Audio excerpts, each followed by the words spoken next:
kind of scary in here. Will you guys hold my hand? You sure? Don't worry, mate.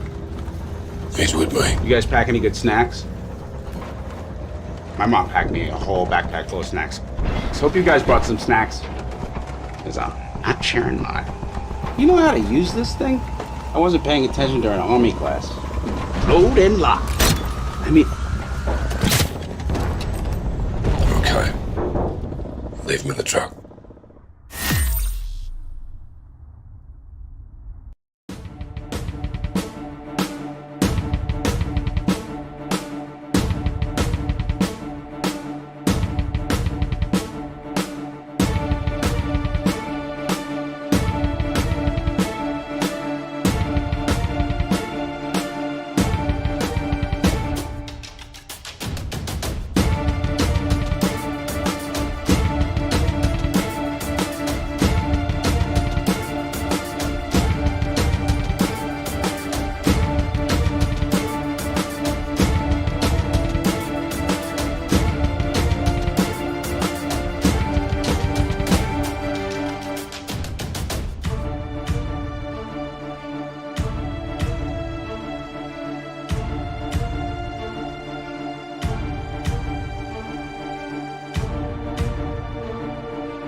No matter how mild, all traumatic brain injury should be taken seriously.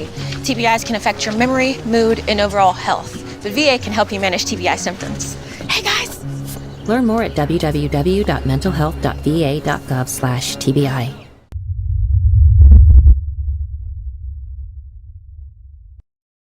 Hello and welcome again to Oscar Mike Radio.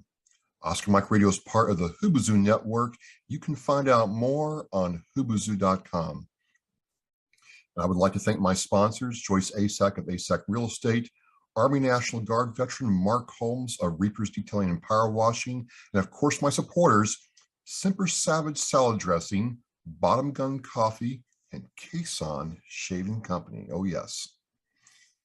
And we're counting down to 300. Today is number 296. And I have a civilian on with me.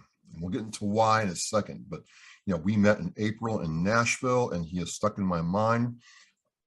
Alex Jimenez, welcome to Oscar Mike Radio. How are you doing? I'm good. Thank you for having me. Absolutely. Thank you for your flexibility on a Friday. And here we go. To give everybody a little background here, you know, Alex is a civilian. I get asked all the time, well, you know, why do you have civilians on, or what can civilians do? And I have civilians asking me, you know, how they can help. We're going to hear more about that today. But when we met in Nashville, Alex, you were putting on something very special. So before we get into all that, because that's good stuff, would you mind just giving us a little background about who Alex is and what you're doing? Yeah, so I live here in Nashville, Tennessee. I've been on this earth for 40 years. I grew up in a Navy household. Both my brothers are Marine Corps veterans, or one's still active duty, one's a veteran. I operate and run a mortgage company that specializes in VA home loans. Within that team, I have other people that are veterans on that team as well. My biggest thing is when I look at the benefits that people have earned, people being veterans, and I look at the true benefits that they get to enjoy after they've committed themselves to service, I see the VA home loan as being one of the most opportune things that they can do, but one of the most discriminated products that they have, right? When they get out, they have, you know, healthcare, they have the home loan benefit, some have retirement benefits. But the fact of the matter is the home ownership is literally why most of these people, in my eyes at least, have taken an oath to defend the Constitution of the United States of America. And when I look at my brothers, I literally look at people and I think, how would I want them served? I worked with my first veteran client in 2007. And I wow. remember that like it was yesterday, So yeah, I mean, my biggest thing is educating. Running a mortgage company is a big part of what I do, but another big part is that educational piece to provide a first-class experience to all veterans, not only during the home loan process, but after the fact. I've connected veterans with VSOs, DAV, got their tax exemptions for them, all these things to help the community, because I know where to go for those things. And let's face it, most veterans, that 2-day TAPS class that they take when they get out, they're ready to go. They're not worried about the VA home loan or where to take their paperwork. They're worried about a DD 214 and jumping out that door. So I hope to bridge that gap. This is amazing, because I'm dipping my toe back into home ownership, and I'm being told, hey, use your VA home loan. Mm-hmm. The thing is, we'll get into that in a second. You said your brothers both served the Marine Corps and you come from a Navy household. What's been your view on their service as you watch this? Because a lot of times we hear from mom and dad, we hear from the wife, but we very rarely hear from the siblings. Yeah. So I couldn't be more proud of my brothers, right? One's younger, one's older. I couldn't be more proud to know that my brothers have served this country. My nephew joined the Marine Corps. He put his feet on those yellow footsteps on Monday. I could not be more proud. Like as an uncle, I'm sitting here, I'm looking at these people, and these are the iconic people. It's funny because we look at heroes in America, right? And we think of people like Superman, or maybe it's 50 Cent, or it's some celebrity, right? That doesn't give to, can I be free on language here? Well, a little bit. Okay. I get what you're saying. Doesn't care as much. We'll just say that. Doesn't care as much about what it is that we stand for every day. And so when I look at my brothers and I look at that family situation, I think to myself, if it wasn't for these people and their sacrifice, I couldn't live the life I live every day. And so my outlook is I'm just extremely proud, the commitment it takes to see the things they go through, and there's a spectrum, right? And the spectrum is this: I am super proud of what my brothers do and have done. It also pains me when I see my brothers upset because of people they have lost in war, or upset because of things that have went on in their military career. And even worse, I can't change any of it. This is family, and I can't change it. So that had a big effect on you, because I came down there with Andrew Farr for your Echelon Front event that you put on at the Operation Stand Down Tennessee. And we talked before and after the event. And, one thing came clear to me very quickly, that this wasn't just some tax write-off you were doing, or, backdoor PR, event. There was an element of care in everything you did that day. Right. And more than just your brothers, back in 2007, 2006, what kind of got you centered on veterans? So it's funny because 2006, 2007, the market was centered around, these subprime type loans. Everybody was out making money. I had the opportunity to serve a police officer in Fort Campbell. He was a veteran, but he was an Army veteran. He's in Fort Campbell. He's a police officer, and he reached out and said, "Hey, I need some help with a loan."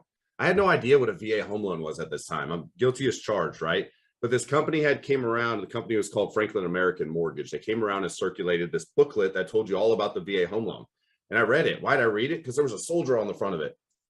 When I was growing up, I wanted to be a naval pilot, like Top Gun. You want to talk about Top Gun Maverick? I lived and breathed that movie until I walked in a recruiter's office and they said, "You can't fly planes. You're too blind." But I had an opportunity to connect with this person, right? And I have a very dark sense of humor because of past trauma I experienced when I was a child. And so I have a dark sense of humor, and I was able to communicate that with them, right? We were able to go back and forth and talk about some things that maybe my mom wouldn't laugh at, right? But we had that connection, and I'm like, I love this. I'd been doing business for a while, but I love that connection. And then that person sent me another person, and we became this circle of friends, and it's, like I said, I'll always remember, it was the first VA home loan I ever did. And I couldn't tell you the man's name today as it sits, but I could tell you that the experience I had with him let me know that these are the people I love working with. These are my people, right? And these are my people as in, I understand they're perfectly capable of protecting themselves, but they're the people I want to protect too. Well, speaking of protection, let's go down the home loan route and the VA loan. Mhm. Looking for a mortgage, got pre-approved, the whole 9 yards, but I've had more than one realtor. I'm in the New England area. Yeah. Look at me and tell me that, hey, if you use the VA loan, you're not going to get this house. Yeah. Just not going to happen. Yeah. And it's like, well, what? And I have a hard time understanding that. So are they right? What am I missing here? So I'm going to encourage this thought process. And I say this, I literally taught a class surrounding this yesterday at a Keller Williams office, right? And the first thought that comes to mind is, when did you become so unappreciative of the service to this country that you're not willing to fight or do what it takes in order to stand in front and stay in guard to make sure my offer does get accepted? And so how do we do that? Points of education, because we know ignorance exists because of lack of education. Right. And right. so the circulation, I want to share a quick story. Sure. Real quick story. And it's an analogy to what it is we do. So back in the 80s, we can agree that the VA home loan was difficult. There was all these issues, right? But the story I'm going to share is this. Mom's in the kitchen, grabs a ham. It's Christmas time. She slices off 2 edges of the ham, right? She throws them aside. She puts the ham in the pot. She puts the pot in the oven. Daughter comes up and says, Mom, why'd you do that? She said, I don't know. Your grandma taught it to me. Go ask her. So she goes in the other room. She says, Grandma, Mom just sliced off the 2 edges of the ham and jammed it in the oven. Why'd she do that? She said, honey, I don't know. Great grandma used to do it. So we had this household of generational people, right? So great grandma used to do it. So she wanders in there. She says, great grandma, Mom did this and grandma did that. And they said they all learned it from you. Why'd you do it? And she chuckles. And she said, honey, back when I was making Christmas dinner, the ovens were too small to fit the hams in. So we sliced the edges off to stick them in the oven, right? So what we learned from that story is, just because it used to be done one way doesn't mean it's appropriate to be done that way today, because we know ovens are much bigger than they used to be. What I'm getting at there is, yes, at one point in time, the VA home loan was not very friendly to people, but the VA took note and evolved. And we know the evolution of the VA requires changing of laws, right? And we know changing of laws doesn't happen today, right now, especially as it pertains to our nation's heroes. So that takes time to evolve to where we're at currently. What we're lacking is a piece of education that these people need in order to understand the evolution as occurred. So the very interesting thing is, I look at the Nashville housing market very similar to the Boston, greater New England market, where it's very, very, it's exploding, it's tight for homes, so on and so forth. Mm-hmm. First things first, I get out of the military, or, I've been kicking it around for a while, doing this, doing that, and I want to get a home as a veteran. Mm-hmm. It just seems like, talking to other veterans in the Nashville area and up here, that it's like, man, it's not even worth my time to try to go out and get pre-approved for a home, because the minute I get pre-approved, there's some guy who's coming in, $50,000 over, $100,000 over, or that home is a cash offer 20 minutes after it went up. Yep. And so what I'm trying to convey is, a lot of us, get discouraged. And realtors seem to want to work with people who can meet certain requirements, and then, get them in a home and move on to the next one. How are you different, Alex? Because you seem different from looking at your background and what you've been through. How do you serve a veteran in this climate? So I love that question, and the analogy I use, and you'll learn that I'm a man of many analogies. The market is currently drunk, right? And it's going to wake up, like we've all been at one point in our life. It's going to wake up sober and be like, wow, what happened? And the market will normalize and we'll get back to normal state. But in the meantime, in this drunk market, so to speak, again, you have the educational piece. You have the people that are willing to reach out to the seller's agent. And you have to do what I call putting a yellow hat in a sea of blue. And what that means is the pre-approval for a veteran looks different, right? So we talk about the fact that they're a superior buyer because they have typically better credit scores. Why do they have better credit scores? Because to keep their top security classification, they need to have good credit. That's part of the credit fitness for them to keep their security clearance, right? So they've been trained to have that in the military. Why do they have more money on hand typically? Well, because they've been trained to do that, right? So we educate people on the pre-approval letter first. It says, here, read this. This is why these people should be considered. The other thing is the conversations that you have with the seller's agents. At the end of the day, if you were selling your home and your agent came up to you, besides the fact that you're a veteran, you have no idea the difference between VA, conventional, FHA, anything like that, if you're not in that mortgage space. So the education is provided from me as a seller's agent to you as my seller. So my job as a lender has to be to reach out to that seller and make darn sure that they are 110% up to speed of what it is that actually exists. Now, when we talk about the price spread, it's funny you asked that. We were at my office one day, a gentleman here that's a realtor. We're talking back and forth, and we just so happened, it was a deal, he was working with someone else. He just so happened to get an offer accepted that was $40,000 less than this client's offer from someone else. And he accepted it because that person was a veteran and the person buying the home was a veteran. So you want to talk about brother and sisterhood even after the fact? That existed right there, and it existed in a totality of $40,000. But I can promise you it was the relationship that bridged that gap. So we try to connect those people. We try to get homes that are off market. We try to find people before they're serious about selling. Listen, there's nothing easy in my eyes and in my thought process of an individual waking up in the morning and strapping on some boots and going outside the wire to fight a war to keep us free, right? So why should we not exercise the same commitment and the same work and the same workload here in our safe place to try to get these people in the home they fought for? What I've been told is, and this is going to sound bad maybe, but this is what I've been told, it's just too much work. There's too many other clients in that realtor's pool who have this, and this, or, and surprising to me, how many people can get a hold of, $800,000 cash to buy a home.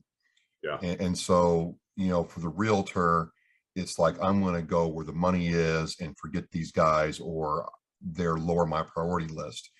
And this is what, to me, separated you from other people that I've seen and dealt with, is that doesn't enter. I've never heard you talk like that. It's like, let's find a way.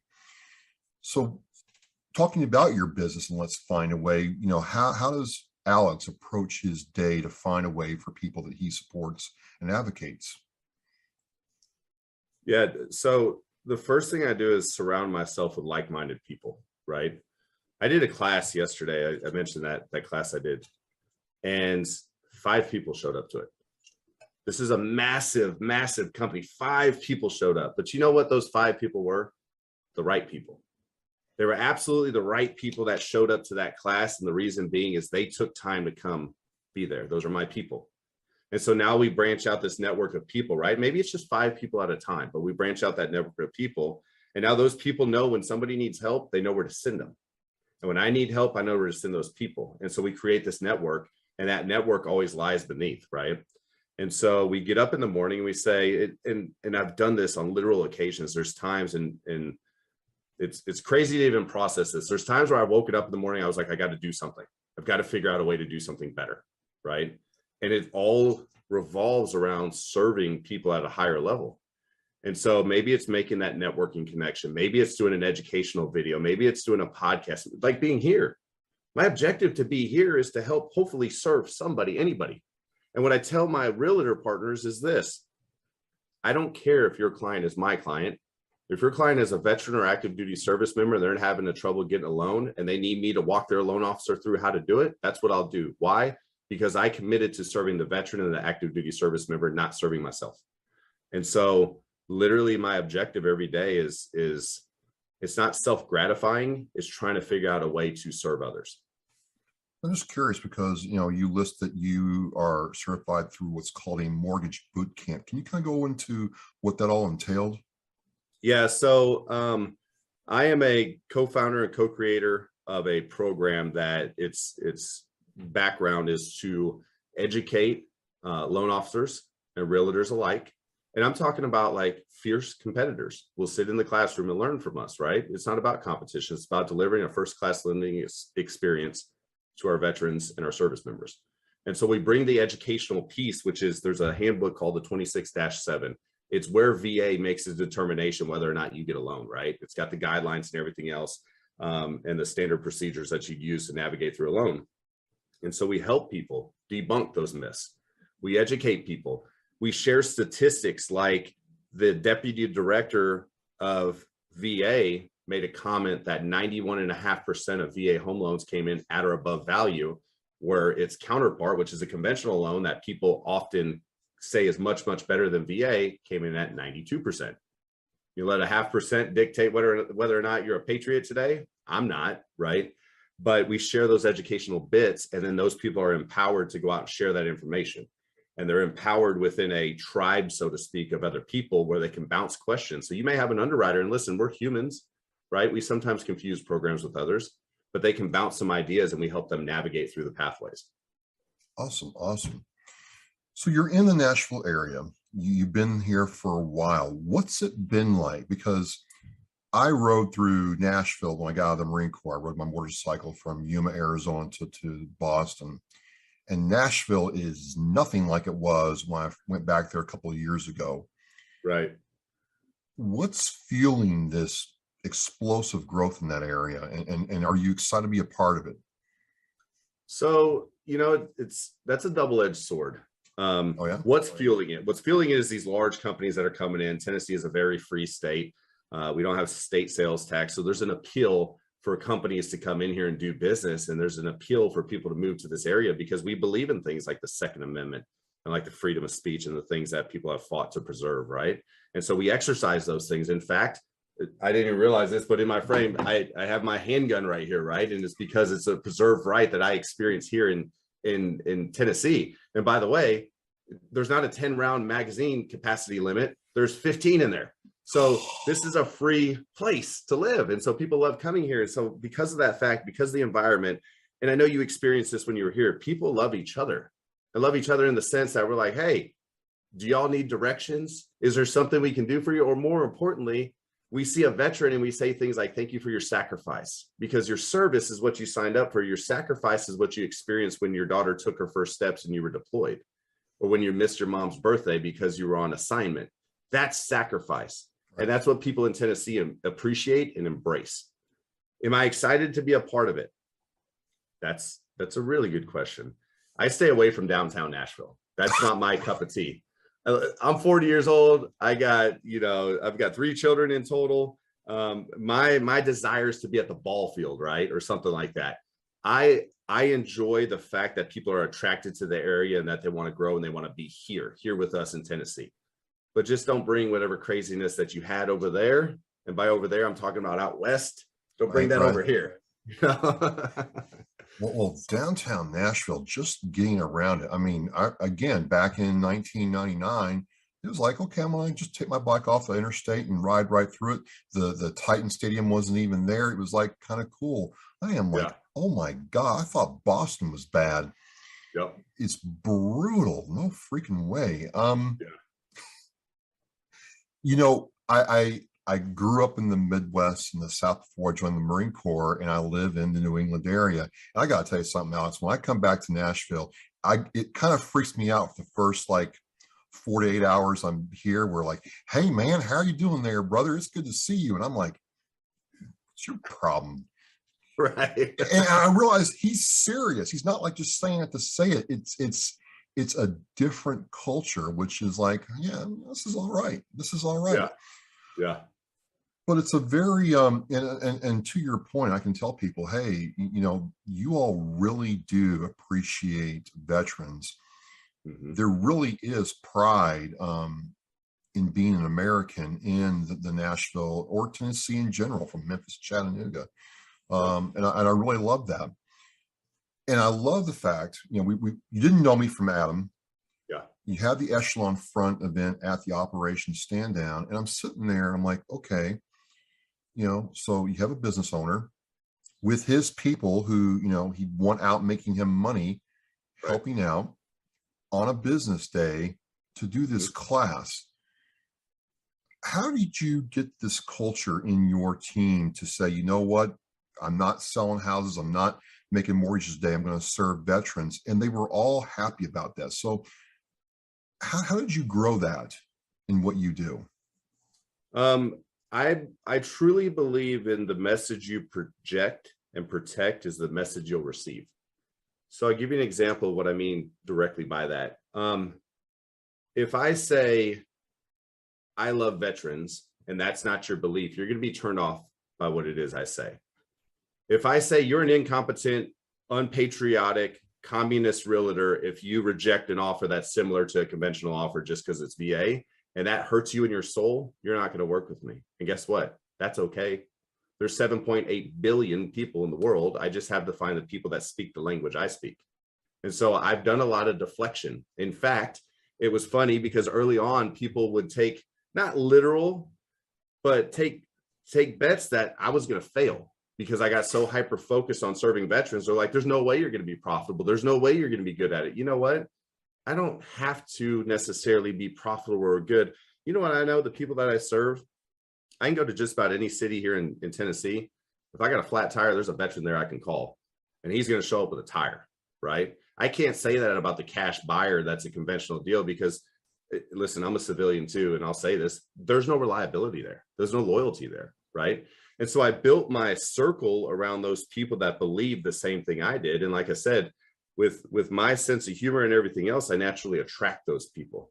Boy, I could clear out a room real quick if you get me joking fast, you know. So it's gotta be my people. And again, you know, I look at the people that I want to respect.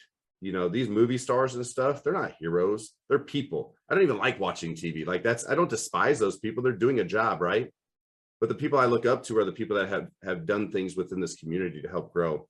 Funny story, I was running for alderman, which for those of you that aren't familiar, the structure of alderman in the city government is the same as like city councilman. And one of the things that I wanted to do, we have these poles over here that line Main Street, and there's some dated flags that are on it, and they're not flags, they're kind of like banners, and they have service members on it, right? It's the hometown heroes. Right. And my commitment was to change those out because they've been up there for years. I want to change them out. I want people to know, hey, who's that new boy that just came back here from the Marine Corps? Who's that new girl that just relocated here? Like, who are these people in our community that have served our community, that live here now, that have taken the oath to defend what it is we stand for? And so part of my platform, so that's the people I speak to. So naturally I'm surrounded by those people. So you have your staff, your team around you. How did the relationship between you and Operation Stand Down Tennessee come to be? Because they were very happy to have you all there. It was, you know, a beautiful space. And I'm like, Yeah. okay, we don't allow people just to sit up anywhere. So how'd that get going? So that connection was made by a good friend of mine, Greg Keys, Marine Corps veteran. Oh yeah, yeah. Yeah, and you'll find, listen, I don't know if it's mindset or not. A lot of my friends are Marines. So, but again, law of attraction, right? I'm a Marine. So he exactly. So he kind of bridged that connection. And then Andrew Littleton's a buddy of mine as well.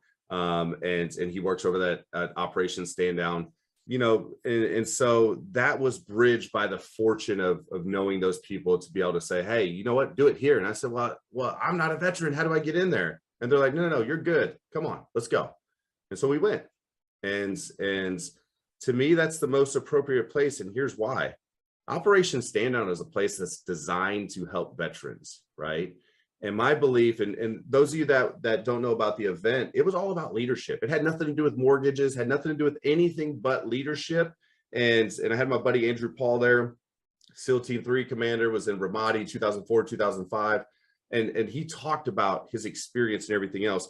And the goal was, come in there if you want some help. There was a lot of people in there, not in the mortgage or real estate community, that were there because they were people that needed something that may have been provided by that.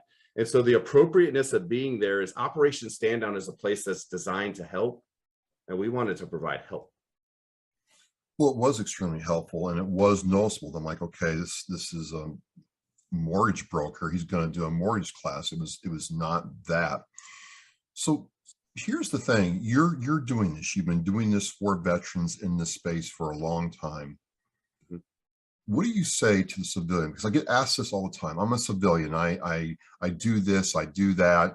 I've never served, but I want to engage. I want to help out veterans because I really care about, you know, what they've done. And we might not agree about everything, but I care about them. But they're hesitant to get started, Alex. Yeah. What would you say to them to help them get started? Yep. I love this question because I literally coach this same question to people I work with. You have to be pure about your intention. I need to know that if you commit to serving veterans, that regardless of what it is, that veteran always comes first. because when you project that and you commit that, those veterans understand that, because those veterans' job are to read people. They can smell BS from a mile away, right? Right. And so that's first and foremost. Are you doing this for you to self-serve, or are you doing this for them?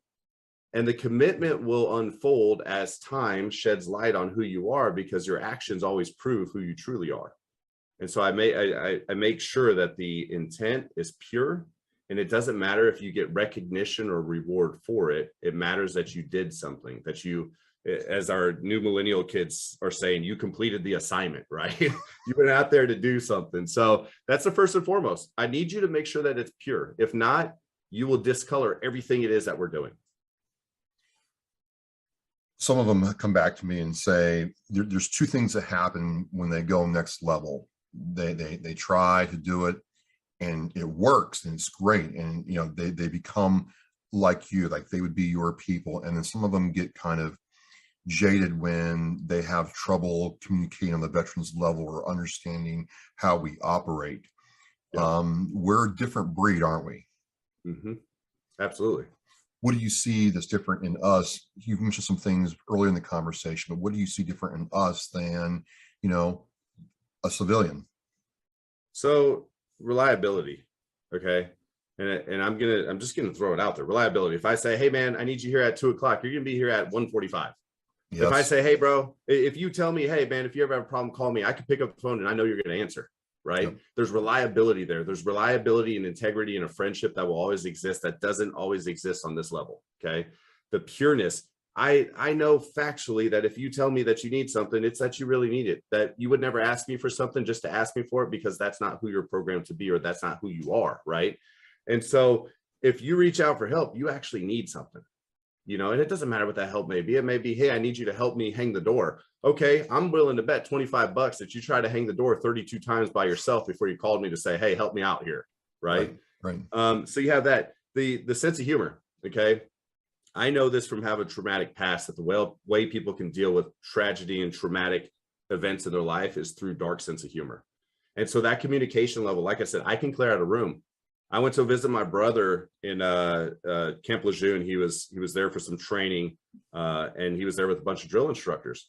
And we're sitting there joking and laughing. And they're like, bro, you're crazy. Like, I don't even know what to say about some of that stuff. But the communication level, we were able to communicate on a level that I believe most civilians will look at and say, oh my God, are they really talking about that? Like, I wish I could share a text message chain that I went through this morning with a Marine, that you'd be like, holy cow, dude, that's hilarious. But most civilians would be like, that's not funny at all. You know, my belief is if you can laugh at one thing, you can laugh at them all. But so you have that, you have the tidiness, you have from a working side, when we work with veterans, I can say something like, hey, I need your LES by tomorrow at 9. I'll have your LES tonight by 9. Right. That's what people do. You're disciplined. But the biggest thing is loyalty. Yeah. Right. At the end of the day, you have now gained a person who is going to be loyal to you as long as you never cross them. And they're going to be trusting of you as long as you can always provide them a reason to be trusted. And I'll tell you what, out of all my friends, if I was to get in a bar fight, it would be line me up with a bunch of veterans, because you guys ain't taking off when fists get to swinging. And that's where civilians are different. Listen, I've been in bar fights. You get to fight and you look around, you're like, I'm missing 2 buddies. Where are they at? They ran to the parking lot. Why? Because they were scared. We were in an incident in Camp Lejeune. It was actually in Wilmington. And it wasn't bad. It wasn't something that we were involved in, but there was a person there that pulled out a gun, right? It wasn't an altercation we were involved in. Those people made sure everybody left with them, not just them. They weren't concerned about their safety. It's the group. That's different. Civilians will take off and worry about themselves. Service members and veterans worry about people, the people they stand beside. You know, it's very insightful. I would agree with everything you're saying.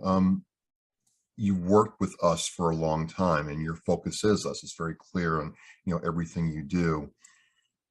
Since you've done this for so long, what do you think's like, I don't know, pick 2 of the main problems that a veteran coming to Nashville or anywhere in the United States, the average veteran getting out of, doesn't matter what service, what challenges do they face in today's age? Typically it's being alone in a new place, right? They don't know anybody. They don't know, maybe they don't know where the VSO is. Maybe they don't know where the VA hospital is, whatever it is, right? Maybe they don't even need those services, but like anybody, you're alone. But by the way, here's the difference. Maybe I'm Alex that's used to be alone and I'm okay with that. You're not. You're used to being in the barracks with a bunch of your buddies that you can trust and you can identify by your insignias. You can't do that. You can to a degree. A veteran can spot another veteran, right? But for the most part, you're alone. You don't know anybody. So there's some discomfort there. I would say that's number one. I would say number two is, who do you trust? So you're alone and you don't know who to trust. You don't know who the good people are, who the bad people are. You don't know where you should work, where you shouldn't work. And my belief is this. My belief is that any human being that doesn't fit into that mold where they're used to being alone or used to not having people they trust can sometimes fall in a different mindset, right? So my advice is connect with people. Before the veteran network is huge. It's tiny, but it's huge within itself, right? It's tiny in the fact that they say less than 1% of America's population serve in the armed forces. So it's tiny in that aspect. But man, I know people that know people that know people that know people everywhere. And so make your connections before you land. So when you get there, you have some support. Again, I can't fault your logic or your perspective there. So I'm a veteran, in this case, Marine Corps. And let's just roll back the time clock a little bit here, Alex. I'm riding my Honda Shadow 1100, with my stuff on it, free of all the rules and everything. And I get to Nashville, I'm like, oh my God, I'm stopping right here and I'm going to figure it out somehow. Yep. What do I need to do to become your client and be a good client? It's funny. If you're on Facebook, you just have to ask who's the best VA lender, and you can jump on there and be like, I'm looking for a VA loan, and my name's going to pop up multiple times, right? And again, I'm a non-veteran. There's other VA lenders in my area. Don't get me wrong, and there's others that are veterans. And guess what? They're good people, right? You can run into some of them. They're good people, and they're aimed in the same direction as me. And guess what? As long as you know those people, I think you're in good hands. If you called me up and said, hey, I'm working with Marshall Sparkman, I'd say you're in great hands, right? Yeah. Here I am, I'm name dropping other lenders. Why? We're aimed in the same direction. So maybe you're on Facebook and you get that suggestion there. Maybe you ask somebody like Andrew Farr, and he gives you that suggestion. If you ask around a little, you'll find out a lot.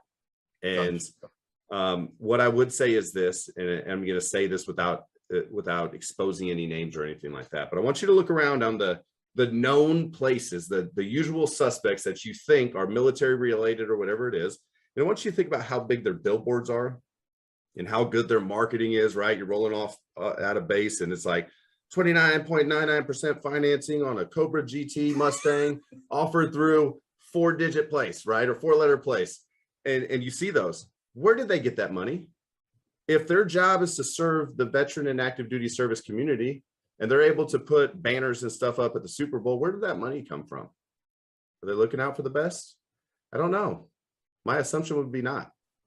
So all that to say, ask your brothers and sisters. You're a Marine. You come to Nashville, Tennessee, you're likely to run into the USMC Motorcycle Club. You're likely to meet my friend Dwayne, who is the president of that club, or Alex Wilson, who's also involved in that club. You're likely to meet one of them and say, hey, man, I'm looking for a loan. Who do I go to? And they say, oh, you need to talk to my boy, Alex. Why? Because we work together.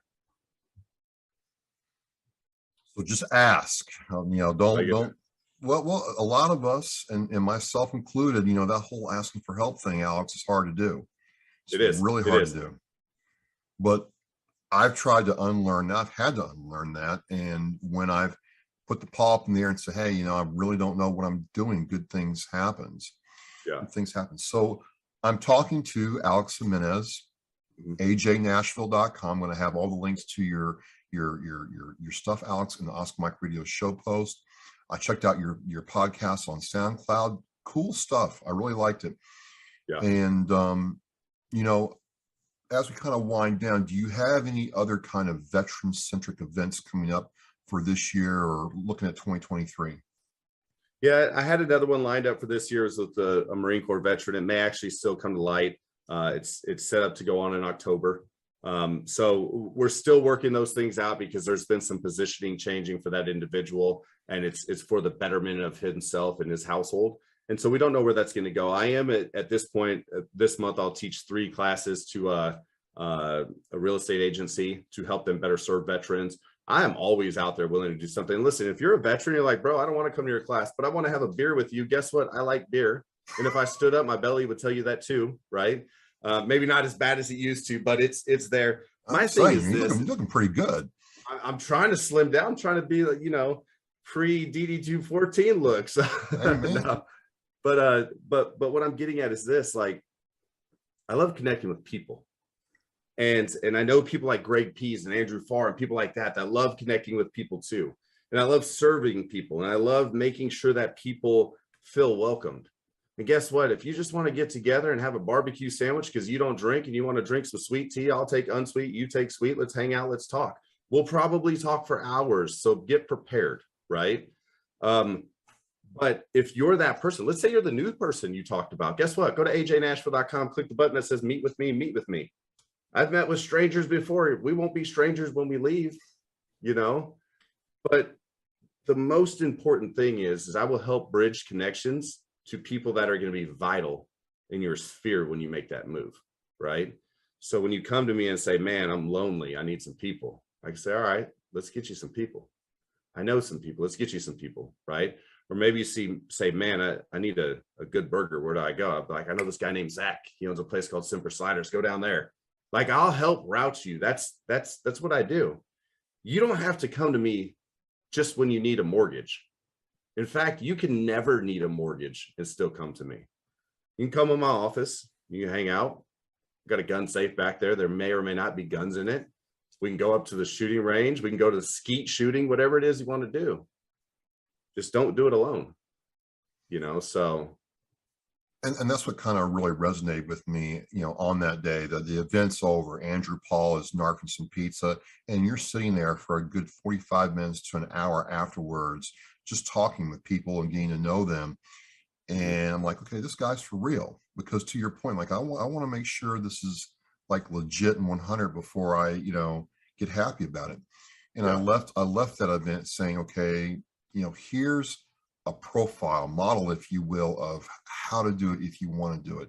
Somebody may do it differently, somebody may not, but they all did it, and you all did it. So business wise, as we wind this down, what's next for you? Is it still just staying in the space and waiting for the drunk mortgage environment to wake up? That's part of it. The other part of my mission is to serve others. So I'm doing some personal one-on-one coaching with people. I'm going to start doing some more motivational type speaking. Like I said, I came from a traumatic past. When I say traumatic, like, to some people, traumatic was they didn't get their Game Boy, right? My trauma was I was beat for half my life, and I was starved, and I was mentally abused and physically abused and sexually abused, and all these things happened in my life, right? And so I want to help people release those demons that they have. And I don't want to counsel people in the fact, like, I'm not going to sit you down in a chair and say, okay, lay back and tell me a story of when you were 6 years old, but let's talk about the roadblocks and how to get around them. Because at one point I was poor and literally broke both my legs, got evicted from my apartment, and I was dating a girl that loved to cheat on me more than she loved me, right?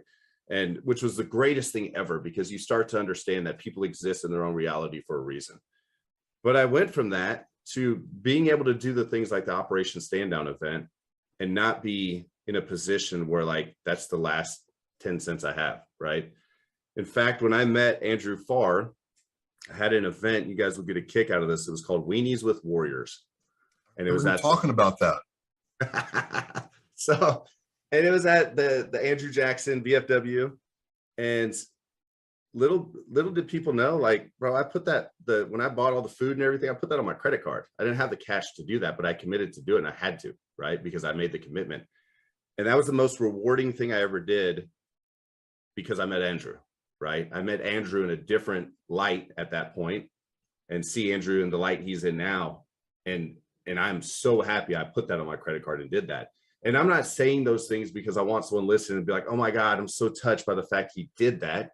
I'm saying it because I got to meet and be around a person that has grown as much as Andrew Farr has, right? Absolutely. Those are the opportunities that I look at, and I'm so thankful, so grateful for them.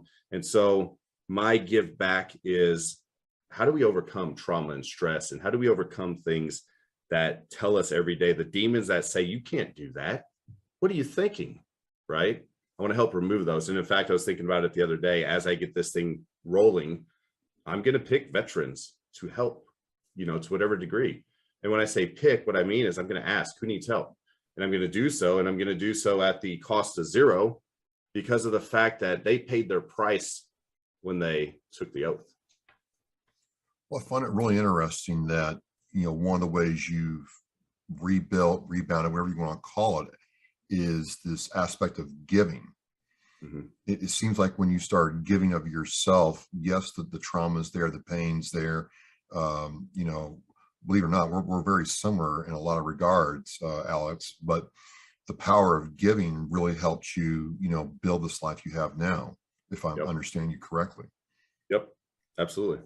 Yeah, Awesome. it's you got to listen, my mindset is this, and I've always been this way. My mom used to tell people all the time that I'd get my shirt off my back, right? None of it's important at the end of the day. What's important is the preservation of life. And what's important is for people, I worry more about when I die, who's at my funeral that says, you know what, that was a good person. How many people will arrive? I don't care about the money or the cars or anything like that. Like, who's going to arrive and be like, oh my God, he made so much money, he was so awesome. Nobody cares about that send off. I care about the send off where people say, you know what, that dude changed my life. That guy did something different in life, and I will always love him for that. I want to die with a legacy. I want my kids to be proud of me. Legacy. Yep. Awesome. Awesome. Well, I just appreciate this time we've had together. I really appreciate getting to come out and be a part of that event. We talked afterwards, and I got a good feel for what was going on. Talked to Andrew afterwards about the story and the oh yeah, there it is, mission in flight. And that whole thing resonated with me because for me, Alex, it's all about the number one. I just want to do this and know that I had an impact on one person, and to see somebody else in that same lane doing their own thing is pretty amazing. So closing this down, I know you said Facebook. I'm going to have the links, your website. Yep. It seems like your website's the easiest way for people to say, where's Alex? Yeah, website, ajnashville.com. You can literally connect Instagram, Facebook, personal meetings. Like, that is the hub of connection. Gotcha. Well, I will have that in the Oscar Mack Radio Show post. I am with Alex Jimenez, who's a mortgage broker, serves veterans in the Nashville area, and it's a hot market. So, and the cool thing is, whether you're civilian or military or veteran, he can help you out or get you the help you need. Alex, I want to say thanks for coming on Oscar Mack Radio and helping me count down to number 300. I just appreciate your flexibility and your time, and thank you. That's an honor. Thank you. Okay, and as we say in Oscar Mack Radio, we are mission in flight. I will see you next time. I want to thank you for joining me and watching Oscar Mack Radio. Now go to OscarMikeRadio.com and click shop to check out all the cool merchandise from Authentically American. All proceeds go to veteran service organizations. We are mission in flight.